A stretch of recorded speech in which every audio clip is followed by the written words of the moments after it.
Alison from Camp 180 here. Welcome back to week 5 of Python 2D game development. In the last lesson, you learned how to define and call functions, which is a huge milestone. Today, we're taking that idea one step further by learning how to pass information into functions using parameters and arguments. This is what turns functions from static blocks of code into flexible, reusable tools, which is essential for game development. Why parameters matter.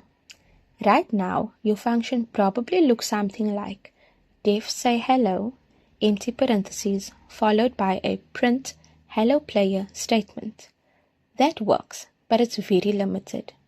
But what if you want to greet different players? You want to move different characters? You want to calculate different scores? Instead of rewriting the function every time we pass data into it, that's where parameters and arguments come in. Let's look at the difference between a parameter and an argument. Parameters are variables inside the function definition. It acts as a placeholder for data. Arguments are the actual values you pass into the function when calling it.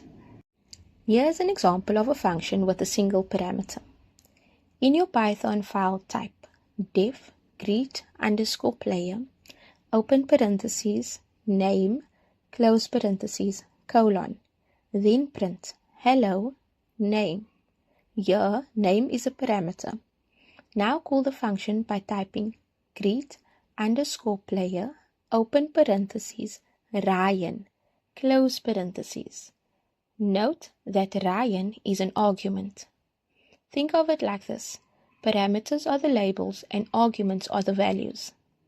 Run it and confirm that the output in the terminal reads hello Ryan. Next, let's look at a function with more than one parameter. In your file, type def attack and in parentheses type enemy, damage.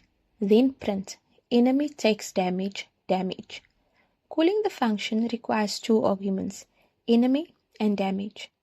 Let's call the function twice. One where enemy is a goblin and damage is 10, then again with dragon as the enemy and damage is 50.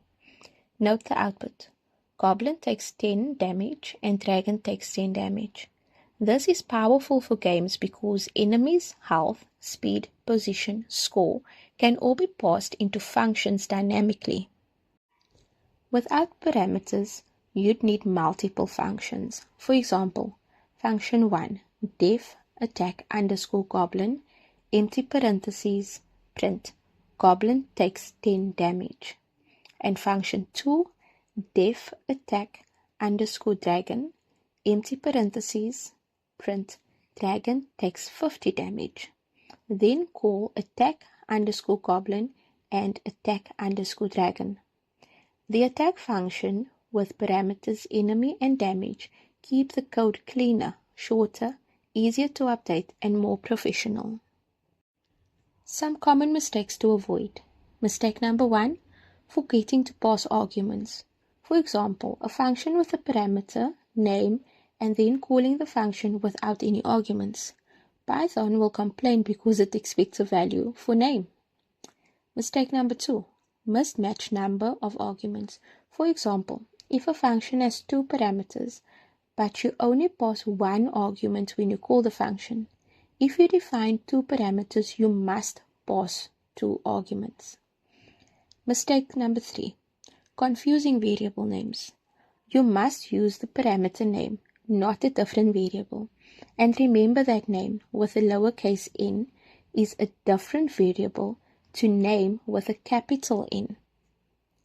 Mistake 4, thinking parameters are global. Parameters only exist inside the function. We'll talk more about this next lesson when we cover scope. Don't just watch this video. Pause, type and experiment. Change argument values, add new parameters. Break things on purpose and fix them. Make sure you follow along with the tutorial for this lesson and write the code yourself. Also remember you can find a step-by-step written guide for this lesson on Gumroad. Link in the description below. If you want to move at your own pace or need extra clarity.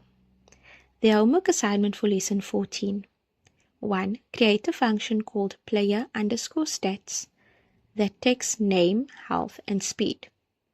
2. Print a sentence using all three values.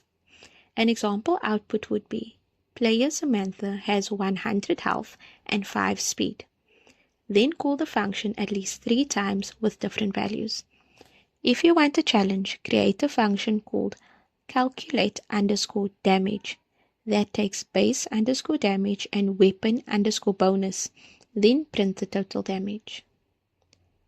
Today you learned what parameters and arguments are, how to pass information into functions, why parameters make your code reusable, and common mistakes to avoid. In the next lesson, we'll cover return values and scope.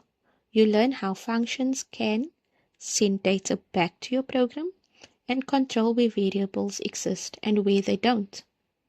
This is a major step toward real game logic, so make sure you complete the tutorial and homework before moving on. Thank you for learning about parameters and functions with me. I will see you in the next lesson.